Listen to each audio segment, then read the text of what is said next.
Let me tell you something. If you've ever been targeted by an HOA tyrant, you'll understand why I'm starting this story with the sound of a knock. Not just any knock either. This was the kind of knock that says, I don't just want your attention, I want your life in order. 3 sharp raps like a debt collector's code. And standing on the other side of my door that morning, clipboard queen herself, Karen Hatcher. If you're picturing an aggressive bob haircut and a pantsuit, you're right on the money. Maple Hill Preserve's self-declared empress, looking at me like she already owned the deed to my family farm. Raymond Logan, she called out full government name, even though everybody in these parts just calls me Ray. I knew the drill. Whenever someone says your whole name, they're either a cop or about to ruin your day. This time, she'd brought backup, Donald the HOA's legal counsel. Think nervous mustache, shifty eyes, and the energy of a printer that jams every time you need it. Karen wasted zero time. We need to discuss your intentions with the property, she said, flipping through her clipboard like it was the Constitution. You're preparing to sell your home, correct? I nodded, keeping one hand on a box of my mother's cookbooks, the other still smudged with drywall dust. Yep. Been in my family since 29. I'm retiring to Florida. It's a private sale, private land. No offense, Karen, but this is none of your business. That made her nostrils flare. If she had a power move, it was the nostril flare. She starts talking about visual continuity, conservation zoning, and how my land borders some green zone. She even tried to loop in some adjacency provision in the HOA charter. I stopped her cold, told her, unless the state of North Carolina rewrote every land law since the Great Depression, she was wasting her time. My land is grandfathered out, I said, and I could sell it to a circus if I wanted. Donna was practically wilting behind her. Karen gives me that look like she's sizing up whether I'll be trouble or just another guy she can steamroll. Refusing cooperation is a poor look, Mr. Logan, she said, all icy calm.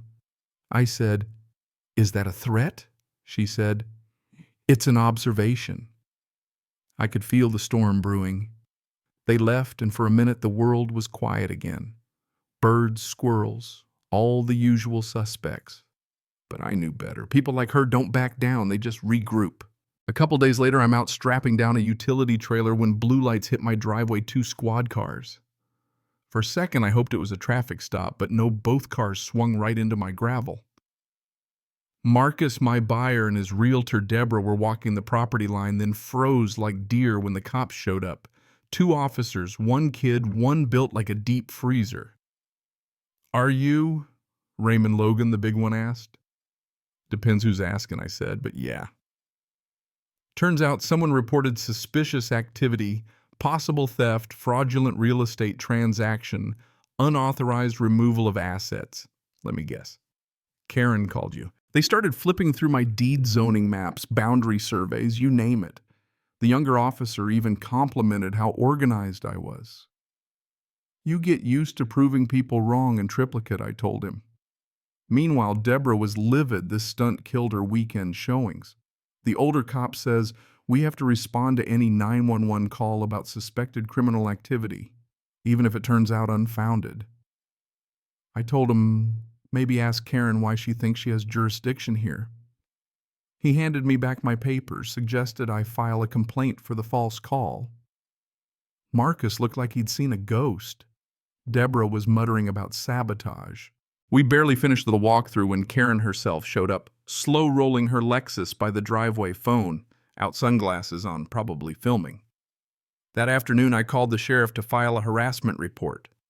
They said they'd noted if a pattern emerged, they'd follow up. Trust me, there was a pattern coming. Next morning, I walk out with my coffee expecting peace and find a neon orange flyer taped to my mailbox. Property under investigation. Sale pending community review. Not just me either, every mailbox on my stretch of the road.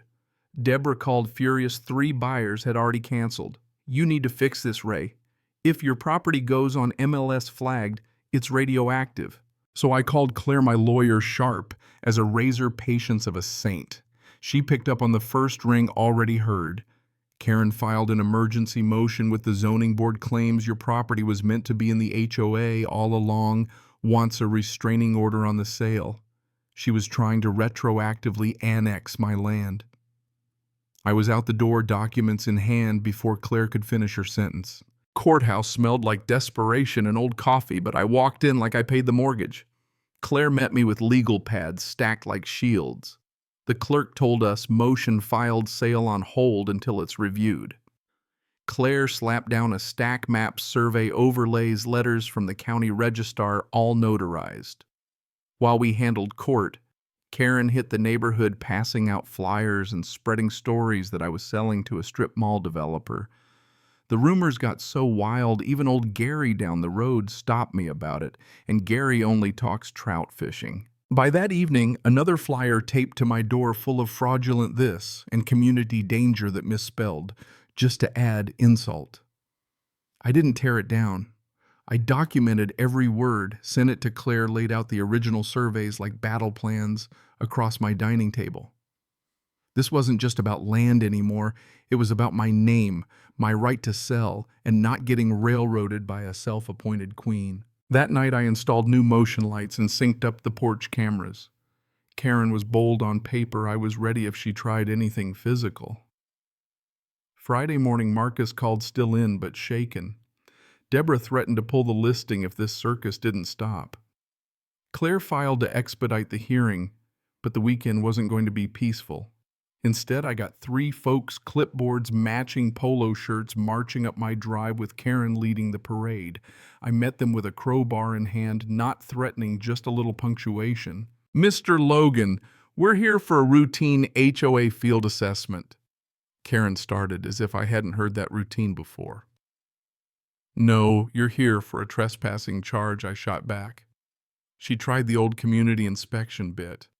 I started recording, told her she was on camera, told her she had no legal right to be on my property. She tried to snatch my documents. Her assistant started taping violation notices to my siding. That was enough. I called the sheriff again. Deputies rolled in, saw the evidence, and asked if I wanted to press charges. "Absolutely," I said. "And if she steps on my land again, I want her arrested." They escorted the whole crew off my lawn, Karen screaming about community harmony. The officer just raised an eyebrow and said, "That's not a legal term, ma'am. You know what I mean? Sometimes you gotta savor the small wins." That night I couldn't sleep. Rage, not fear, kept me up. Karen's games weren't just annoying, they were a full-blown attack on reality. The next morning I was at Claire's office by 8, evidence in hand. She looked through the videos and the false notices, muttering, "This is good, we'll go nuclear." By noon, she'd filed cease and desist orders, a formal complaint with the Real Estate Commission, and set up an interview with a local NBC affiliate. That evening, my face was on the 6 o'clock news holding up Karen's fake violation notice like it was Exhibit A. By the next day, an anonymous copy of the HOA charter appeared in my mailbox, highlighting that only properties annexed between 2001 and 2006 were subject to the HOA. My deed was 1998. Case closed. Claire filed for a court order barring the HOA from interfering with my sale-seeking damages for lost income and defamation. But Karen wasn't done. Deborah called, practically shouting Karen had impersonated a state official to demand sale documents. Claire didn't hesitate, filed criminal charges for fraud, trespass, impersonation. By Friday, Karen was served, and the sheriff said she turned a shade of red not found in nature. Weekend came. I mowed the lawn with a beer in one hand and a GoPro rolling just in case. By Monday, the calm was eerie. No flyers, no drive-bys. I wasn't naive. At 2:17 p.m., Karen reappeared now, flanked by 2 men in suits. "I'm not here as HOA president," she claimed, "but as a private citizen conducting a compliance evaluation." The logic was so twisted I almost laughed. She tried to slap another seizure notice on my gate, this time with industrial adhesive. I called Claire, then Officer Bram, who arrived. Fast reviewed the footage and just said, "Cease and desist," means cease and desist. He cuffed Karen on the spot. The other 2 bolted, and for the first time in weeks, neighbors peeked out from behind blinds, some even cheering. News spread fast. HOA president arrested on homeowner's lawn. The HOA board immediately tried to distance themselves, saying Karen acted alone. Too little too late. Friday, we were back in court, me and Jeans. Claire suited up like she was prosecuting a war criminal. Judge Davis was having none of the defense's misunderstanding routine. She called it what it was: fraud, trespass, impersonation. The ruling was swift. HOA had to retract all claims. Karen was barred from my property and the sale could proceed immediately. Claire filed for damages. The judge set a civil trial and outside neighbors actually thanked me for standing up. That night, Glenn Summers from the board stopped by, apologetic, saying, "Not all of us were behind this." I told him to start with his neighbors, then tell the county. The next week I closed the sale. Marcus moved in, shaking his head and laughing about inheriting a house with so much drama. I gave him the keys and a 6-pack as a peace offering. As we loaded the last box, Marcus asked, "You got something to replace that HOA seizure sign?" I grinned, pulled out a solid oak sign: private land, never HOA again. We hung it together, both laughing, the relief real. I took one last walk through the barn, locked the door, and headed out. A couple weeks later, standing barefoot on my Florida dock, beer in hand, I got the news: Karen sentenced to 7 years for HOA abuse. Didn't even read the article, I just smiled. Marcus sent a photo of the new sign: no violations reported. HOA free since 25, solar lights and all.